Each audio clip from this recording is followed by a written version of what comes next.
Welcome back, everyone, for another deep dive. This time we're going to get into how to make those eco dreams a reality, financially speaking. Yeah, it's about more than just passion, right? We got to create projects that are sustainable, in every sense of the word. For sure. So you shared some chapters with me from Beyond Green, crafting eco projects with permaculture and strategic insight, and we're zeroing in on Chapter 7 today.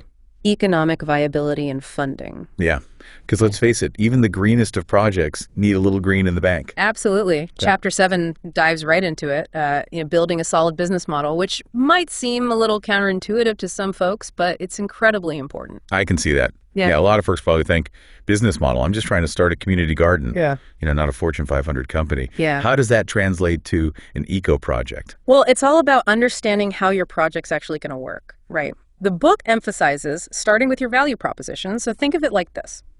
What problem are you solving? What need are you fulfilling? Are you boosting local biodiversity? Are you creating green jobs or offering a source of organic produce for your community? What is it that makes your project unique? So it's about identifying that special something that will make people want to support your projects, right? Exactly. And then the next question is, who are those people, actually? Who are your customers, broadly speaking? Right. Are you targeting, eco-conscious consumers or partnering with businesses, maybe looking for support from government agencies? Okay. It's about knowing your audience so you can tailor your message effectively. Because a message that resonates with, say, a millennial who loves organic food might not land the same way with a government agency that's focused on measurable impact. Exactly. Different audiences are motivated by different things. For sure. Okay, so let's get to the part that I think everyone wants to know about the money. The book talks about identifying revenue streams, and I love that it encourages us to think beyond traditional funding sources. Absolutely, it really does. It's about getting creative and exploring all the possibilities. Yeah. Could you offer workshops, educational programs? What about membership fees or subscription options for your products or services? Perhaps there's potential for attracting grants or even impact investors. This is where I find it really gets interesting. The book talks about social enterprises. Yes. What exactly does that mean in the context of an eco project? So a social enterprise is essentially a business with a social mission baked right into its DNA. It's about generating revenue while also creating some kind of positive social or environmental change. Okay, so it's like a win-win. Correct. Making money AD, doing good.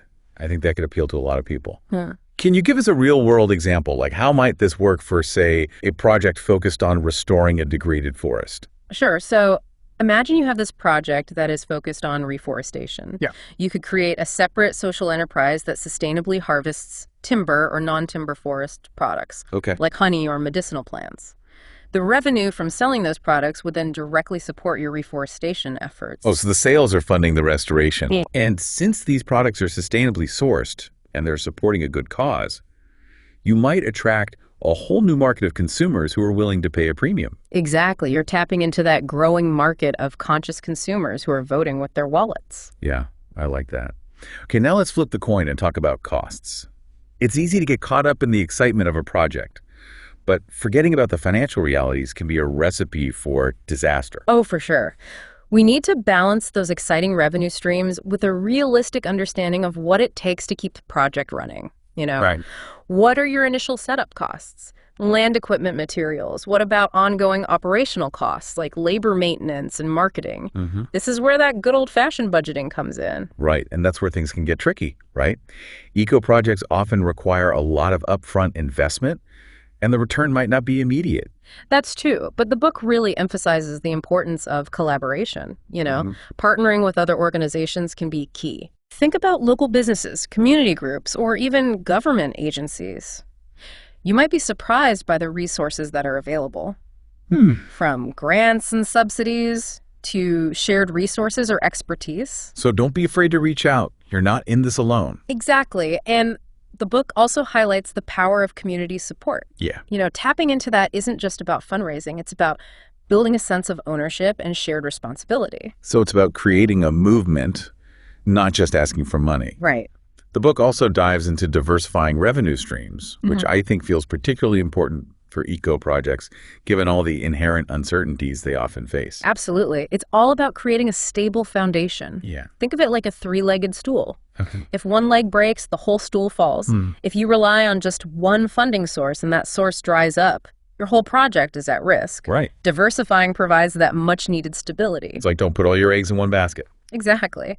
Now, to manage all of these moving parts, the book really emphasizes the importance of a solid financial plan. It might feel a bit daunting, especially if you're not coming from a business background. Yeah.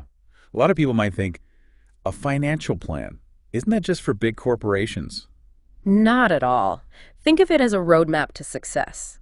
It helps you project your income, map out your expenses, and keep a close eye on that cash flow. That makes sense. Without it, you're essentially flying blind, making decisions that might seem good in the short term, but could jeopardize the project's long-term sustainability. Exactly. Okay, so we've got our business model sketched out, Right. that roadmap in the form of a financial plan. And now comes the part I think a lot of people might find pretty daunting, actually getting the funds. Right. And Chapter 7 really digs into the specifics of fundraising. And it doesn't shy away from grants, which are often seen as that holy grail of funding for eco projects. Yeah, I think there's a little bit of a misconception out there that getting a grant is like winning the lottery. You submit an application and just hope for the best. Right. But this book really breaks down the strategic approach that's actually needed. Yeah, it's not about luck. It's about doing your research planning and tailoring your message to the specific funder that you're targeting. And before we even get to the application itself, I think a lot of people might feel just overwhelmed by the sheer number of grant programs out there. Yeah.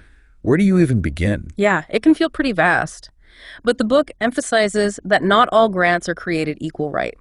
The first step is to really understand what's out there. You've got government grants, foundation grants, corporate grants, Wow. even international grants. The key is to find the ones that align with your project's goals and eligibility criteria. So before you even start writing, you need to do your homework, understand the funder's priorities, their mission, and make sure your project is a good fit. Exactly. Otherwise, you risk wasting time and effort on an application that's unlikely to be successful. Right. Okay, so let's say we found a grant that seems like a perfect match. Now comes the writing process, which can feel pretty intimidating. Any tips on how to craft a compelling application? Well, this is where your value proposition and that target audience research come into play. Remember, a grant application is essentially a persuasive essay. Okay. You're trying to convince the funder that your project is not only worthy, but that it also aligns with their objectives. So it's about more than just presenting, the facts and figures. It's about crafting a narrative that really captures their attention and makes them believe in your vision. Exactly. You want to paint a vivid picture of the problem that your project is addressing. Make the funder really feel the urgency, the need for change. Okay. And then introduce your project as the solution, the hero of the story. And don't forget to highlight what makes your project unique. Yes. Why is it innovative? Yeah. What are those ripple effects, the broader impacts that go beyond just the immediate scope of your work? Absolutely. You're not just asking for money, you're inviting them to be part of something really impactful. And of course, back it all up with a solid plan. Funders want to see that you've thought through the logistics. So they want to see a realistic timeline, a detailed budget, a clear understanding of how you're going to measure your impact. Exactly. And don't be afraid to share any evidence you have of previous successes, even from smaller scale projects. It all adds to your credibility. Makes sense. Now let's be realistic. Grant writing is a bit of a numbers game. You might not get funded on your first try or your second or even your third. How do you stay motivated when those rejection letters start piling up? Well, it's important to remember that rejection is part of the process. Right. It doesn't mean your project isn't worthy. It just might mean that it wasn't the right fit for that particular funder, or that your application just needs a little tweaking. So treat each rejection as a learning opportunity. Ask for feedback if possible. Exactly. Understand what worked and what didn't. Use that feedback to refine your approach for next time. Yeah. And don't be afraid to reach out to other organizations or mentors who have experience with grant writing. So it's about building a support network and learning from those who have been there before. Now, while grants can be fantastic, Chapter 7 really encourages us to think beyond that kind of traditional funding model. Because there's a whole ecosystem of funding possibilities out there, and sometimes the most effective strategies are the ones that tap into the power of community. Yeah, we touched on crowdfunding earlier, which I know can be really effective for eco projects. Yeah. But what are some other ways to engage the community in supporting your project? Well, think about organizing some benefit events, concerts, dinners, auctions, anything that brings people together and generates some excitement around your cause. Okay. Or how about a donation drive for materials or tools that your project might need? So it's about getting creative and finding ways to involve people beyond just asking for money. Exactly. And often that personal connection, that sense of shared purpose, can be so much more powerful than any grant application. For sure. This brings us to an avenue that's gaining a lot of traction these days, corporate sponsorships. How can eco projects tap into that? Well, a lot of companies today are actively looking to boost their sustainability credentials. And it's not just about philanthropy anymore, it's about aligning business goals with social and environmental responsibility. So it's about finding those win-win situations where supporting your project also benefits the company's image or their bottom line. Precisely. It's about crafting a compelling pitch that highlights those mutual benefits. Okay, now another hot topic in funding these days is impact investing. Is this something that eco projects should be considering? Impact investing is all about attracting investors who are looking for both financial returns and positive social or environmental impact. So for eco projects that are tackling some of those really pressing issues, it can be a powerful avenue. So it's about appealing to investors who want their money to make a difference in the world. Exactly. But it's not for every project, you know. Impact investors are looking for projects that are well structured, have a clear plan for generating that impact, and can demonstrate a path to financial sustainability. So it requires a certain level of sophistication and a strong business model. Right. But for projects that tick those boxes, it can open up a whole new world of funding. Absolutely. And sometimes it's not just about finding those investors, but about forming strategic partnerships with businesses that are looking to boost their own sustainability credentials. So it's about leveraging those connections and building a network of support that goes beyond those traditional funding models. Exactly. I love how Chapter 7 really encourages us to think creatively and explore all these different avenues for making our eco projects financially viable. It's about recognizing that there's no one-size-fits-all solution, right?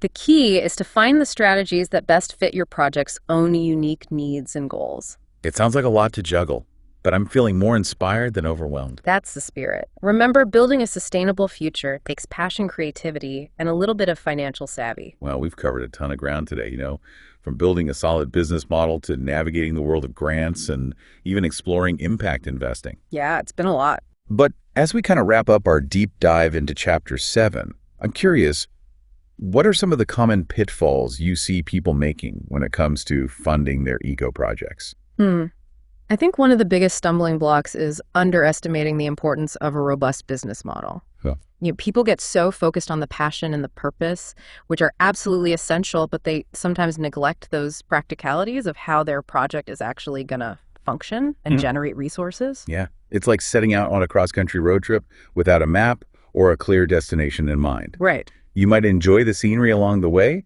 but you're unlikely to reach your destination efficiently. Exactly. A strong business model isn't just for, traditional businesses. It's the scaffolding for any successful eco project. Yeah. It helps you articulate your value, guides your resource allocation, and ultimately ensures that long-term sustainability. So it's about integrating that financial savvy into your eco vision, right, from the very beginning. Exactly. Another common mistake I see is folks putting all their eggs in one basket when it comes to funding. Relying solely on grants or donations or any single revenue stream can make your project incredibly vulnerable. Yeah, because if that one source dries up, the whole project could be in jeopardy. Exactly. It's like building a house on a foundation of sand. That's a great analogy. Diversifying those revenue streams is crucial. It creates that safety net so that even if one stream kind of ebbs and flows, you've got others to fall back on. Okay, Chapter 7 also emphasizes the importance of impact measurement, something that can feel a bit daunting for eco projects, especially compared to traditional businesses with, those easily quantifiable metrics. Right. How do you measure the impact of, say, restoring a wetland or reducing carbon emissions? It does require a more nuanced approach, but it's absolutely essential. Okay. Especially when you're trying to attract those funders or investors. They want to see that their money is making a tangible difference, contributing to real measurable change. So it's about moving beyond the feel-good stories and actually quantifying those positive changes your project is creating. Exactly, and there are frameworks and tools available to help you do this effectively. For a reforestation project, for example, you could measure impact through things like tree survival rates, carbon sequestration estimates, or even biodiversity surveys. Okay. Tools like the Global Impact Investing Network's Iris Plus can help standardize reporting and ensure that your data is credible. So it's worth investing the time and effort to develop those impact measurement strategies from the outset. Absolutely. Not only will it help you attract that funding, but it'll provide valuable insights to guide your project's evolution and ensure that you're achieving your goals. Okay, one final takeaway from Chapter 7 that really struck me was the emphasis on flexibility and adaptation. Kind of seems counterintuitive. Shouldn't we have a clear plan and stick to it? But the book makes a compelling case for embracing that uncertainty and being willing to adjust course along the way. That's so important. In the world of eco projects, things rarely go exactly according to plan. There will always be unexpected challenges, new opportunities that emerge, or feedback from the community that requires you to kind of rethink your approach. So it's not about rigidly adhering to that initial plan. It's about having that solid foundation, that business model, that financial plan to guide you as you navigate those inevitable bumps in the road. I love that way of putting it. It's like having a compass and a map, even when you're venturing off that beaten path. Right. And remember, those moments of uncertainty, those challenges can often lead to the most creative solutions, those breakthroughs that really set your project apart. It's about embracing those moments as opportunities for growth and evolution. Exactly. And never underestimate the power of collaboration. Yeah. Some of the most successful eco projects are the ones that have built strong networks of support partnerships with other organizations, connections with businesses, and deep roots within the community. Yeah, because when you've got that collective energy and wisdom behind you, it can really amplify your impact and help you overcome those inevitable hurdles. And that's what makes this field so inspiring. It's not just about individual projects, it's about building a movement, a collective force for positive change. Well said. I think this has been an incredibly insightful deep dive into the world of funding eco projects. I'm definitely feeling inspired. Are you feeling empowered to take your own eco dream and make it a reality? I hope so. Remember, it's not just about planting trees or reducing waste. It's about crafting a sustainable model that thrives economically, socially, and environmentally. It's about using your head and your heart to create a world where both people and the planet can flourish. Absolutely. What resonated with you today? What revenue streams feel like a perfect fit for your vision? Take some time to brainstorm and see where your newfound financial savvy takes you. We'll be back soon with another deep dive into some fascinating topics just for you. Until then, happy crafting.